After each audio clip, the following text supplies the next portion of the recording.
दोस्तों आज की वीडियो शायद थोड़ी अलग हो सकती है, लीक से हटकर हो सकती है, लेकिन ऑनेस्टली अगर आप यूपीएससी प्रिपरेशन में हो तो आपने ये चीज जरूर नोटिस की होगी। बिल्कुल आपने ये नोटिस किया होगा कि जो एस्पिरेंट्स होते हैं वो अब शादी के नाम से डरने लगे हैं। आपने देखा होगा।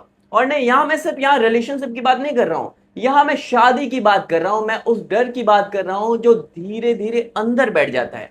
आपने ओल्ड राजेंद्र नगर हो गया, आपने मुखर्जी नगर, करोल बाग और अन्य देश के हिस्सों में देखा होगा।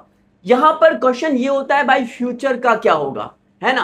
क्योंकि बाहर वाले सोचते हैं कि यूपीएससी एस्पिरेंट मतलब क्या होता है, एम्बिशियस लड़का, आईएएस बनने का सपना, रिस्पेक्ट होता है, स्टेटस होता है, पावर। लेकिन अंदर की जो रियलिटी है वो क्या होती है? एक छोटा सा कमरा, नोट्स होते हैं, पेंडिंग लेक्चर्स होते हैं, अटेम्प्ट्स होते हैं, एज प्रेशर होता है, और फ्यूचर को लेकर ये जो कंफ्यूजन है, बड़ा क्वेश्चन भाई। और धीरे धीरे जो इंसान है, जो एस्पिरेंट है, वो सिर्फ एग्जाम नहीं दे रहा होता है, वो अपनी पूरी जिंदगी, पूरी लाइफ यहाँ पर होल्ड पर डाल देता है। दोस्तों एक टाइम के बाद यूपीएससी जो प्रिपरेशन है ना, वो सिर्फ यहाँ स्टडी तक नहीं रहती है, वो आइडेंटिटी बन जाती है, वो पहचान बन जाती है। क्या कर रहे हो, कोई पूछता है, प्रिपरेशन कब से कर रहे हो? बस काफी टाइम से। और ऑनेस्टली यहीं से जो डर है, जो फियर है, वो शुरू होता है। क्योंकि एज बढ़ती रहती है, फ्रेंड्स की जॉब लग जाती है, किसी की शादी हो जाती है, कोई विदेश चला जाता है, फॉरेन में शिफ्ट हो जाता है, कोई घर बना लेता है। और भाई यहां पर ये जो बच्चा है, जो एस्पिरेंट है, उसका क्या है, इधर एस्पिरेंट बस नेक्स्ट अटेम्प्ट, है ना। और भाई ये लाइन सुनने में जितनी छोटी लगती है ना, बस एक और अटेम्प्ट वाली जो लाइन है, ये बहुत ज्यादा डेंजरस होती है। पता है मल्टीपल अटेम्प्ट्स को मैं ये डेंजरस क्यों बोल रहा हूं? क्योंकि धीरे धीरे 1 साल, 2 साल, 4 साल, 6 साल निकल जाते हैं।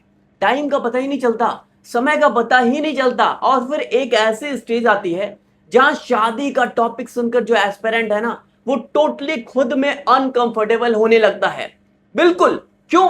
क्योंकि अंदर से उसे खुद क्लियरिटी ही नहीं होती है। मैं अगले साल कहाँ रहूंगा, सिलेक्शन होगा या नहीं, क्या सिनेरियो होगा, इनकम कब शुरू होगी, फैमिली संभाल पाऊंगा या नहीं, ये ब्ला ब्ला ब्ला क्वेश्चन रहते हैं। और ऑनेस्टली दोस्तों यही चीज एस्पिरेंट्स को मेंटली तोड़ती है। क्योंकि इंडियन मिडिल क्लास फैमिलीज में शादी सिर्फ यहाँ प्यार नहीं होती, रिस्पॉन्सिबिलिटी होती है, स्टेबिलिटी होती है, इनकम होती है, फ्यूचर सिक्योरिटी होती है ना। ये सारी चीजें होती हैं। और यूपीएससी प्रिपरेशन में सबसे बड़ी कमी क्या होती है, आपको पता है? एक क्लियर फ्यूचर का ना दिखना।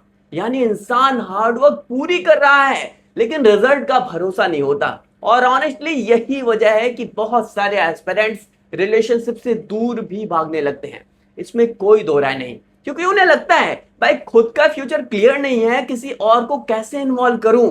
और ये बात शायद बाहर वाले कभी समझ नहीं पाएंगे, कभी रियलाइज ही नहीं कर सकते। भाई लोग बोल देते हैं क्या इतना स्ट्रेस है, एग्जाम ही तो है भाई।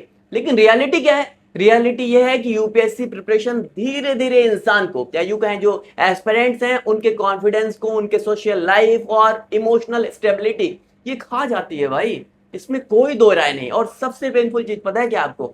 बहुत सारे पेरेंट्स जो है ना, इमोशनली अटैच होना बंद कर देते हैं। क्योंकि उन्हें डर लगने लगता है, अगर सिलेक्शन नहीं हुआ तो, अगर लाइफ सेटल नहीं हुई तो, अगर सामने वाला छोड़ गया तो। और भाई ये डर फेक नहीं होता, वाकई रियल होता है। क्योंकि यूपीएससी प्रिपरेशन में फ्यूचर इतना अनक्लियर हो जाता है, इतना अनक्लियर हो जाता है कि इंसान लॉन्ग टर्म प्लान कर ही नहीं पाता। एस्पिरेंट लॉन्ग टर्म प्लान के बारे में सोच ही नहीं पाता। अब इमेजिन करो आप 27-28 के हो, घर वाले बोल रहे हैं कि शादी कर लो, है ना। और जो आपके रिलेटिव्स हैं वो बोल रहे हैं इतने साल से क्या कर रहे हो। फ्रेंड्स इधर सेटल हो चुके हैं, और इधर आप क्या कर रहे हो? इधर जो एस्पिरेंट है वो सोच रहा है कि यार प्रीलिम्स ही क्लियर नहीं हो रहा है ना। और ऑनेस्टली यही कंपैरिजन सबसे ज्यादा क्या डेंजरस होता है। क्योंकि धीरे धीरे जो इंसान है, जो एस्पिरेंट है, वो खुद को क्या है, पीछे फील करने लगता है कि मैं पीछे रह गया। इंस्टाग्राम खोलो, हर कोई यहाँ खुश दिख रहा है ना, कोई हनीमून पर है, कोई नई कार ले रहा है, कोई ऑफिस लाइफ अपना एंजॉय कर रहा है। और यूपीएससी एस्पिरेंट लाइब्रेरी जा रहा है यहाँ। और भाई यहीं से लोनलीनेस जो है ना वो शुरू होती है। सारी जो लोनलीनेस वाला मामला है वो यहीं से शुरू होता है। क्योंकि एक स्टेज के बाद एस्पिरेंट को लगता है कि मेरी जिंदगी जो है ना, मेरी जो लाइफ है वो रुकी हुई है। और सच बताऊं, बहुत सारे एस्पिरेंट्स शादी से नहीं डरते भाई, वो फेलियर से डरते हैं। वो इस फेलियर से डरते हैं, उन्हें डर लगता है कि भाई अगर मैं सक्सेसफुल नहीं हुआ तो क्या मेरे साथ कोई खड़ा रहेगा। और शायद इसी वजह से बहुत सारे जो रिलेशनशिप्स हैं वो टूट भी जाते हैं भाई। क्योंकि यूपीएससी प्रिपरेशन सिर्फ यहाँ स्टूडेंट को इफेक्ट नहीं करती है, उसके आसपास के लोगों को भी ये अफेक्ट करती है, no doubt. Mood swings, stress, self doubt, over thinking, attempt का प्रेशर, ये सब क्या है? और धीरे धीरे इंसान इमोशनली क्या है, अनअवेलेबल होने लगता है। और ऑनेस्टली दोस्तों, ये टॉपिक फनी मीम नहीं है, ये बहुत बड़ा साइलेंट इशू है। क्योंकि भाई बाहर से एस्पिरेंट नॉर्मल दिखता है, लेकिन अंदर से क्या चल रहा होता है वो सिर्फ वही जानता है। कई लोग रात में सो नहीं पाते हैं, कई लोग यहाँ पर पेरेंट्स की उम्मीदों से दबे होते हैं, कई लोग सीक्रेटली क्या है, फ्यूचर को लेकर पैनिक करते हैं। और सबसे ज्यादा डेंजरस चीज पता है क्या है?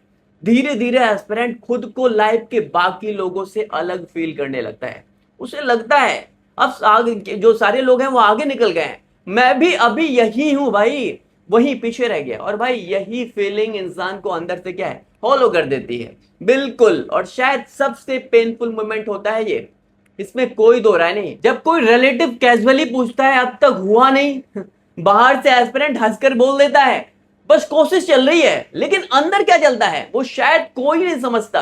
क्योंकि कई बार एस्पिरेंट खुद भी मेंटली क्या है, एग्जॉस्टेड हो चुका होता है, लेकिन फिर भी रुक नहीं पाता, क्योंकि उसने इतने साल दे दिए होते हैं कि वापस जाना भी हार्ड जैसा लगने लगता है। और ऑनेस्टली यही यूपीएससी प्रिपरेशन सबसे ज्यादा डेंजरस हो जाता है भाई। यही स्टेज होता है जब इंसान सपना और रियलिटी के बीच फंस जाता है। जो आपका, ये कह सकते हैं कि आप जो ड्रीम देखते हो और ड्रीम और रियलिटी में डिफरेंसेस अगर आप नहीं कर पा रहे हो तो आप यहां पर फंसे रह जाते हो। ना पूरी तरह छोड़ पाता है ये सारी चीजें, ना पूरी तरह वो जी पाता है जो एस्पिरेंट होता है।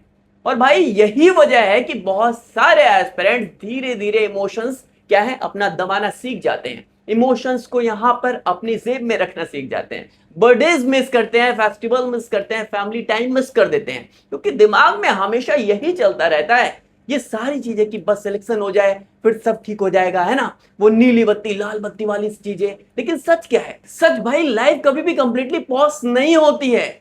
ये बिल्कुल सही है, टाइम चलता रहता है, पेरेंट्स बूढ़े होते रहते हैं, फ्रेंड्स आगे बढ़ते रहते हैं, और एस्पिरेंट धीरे धीरे अकेला यहाँ पर फील करने लगता है। और ऑनेस्टली शायद इसी वजह से कई एस्पिरेंट्स अब शादी से नहीं भाई बल्कि कमिटमेंट से डरने लगे।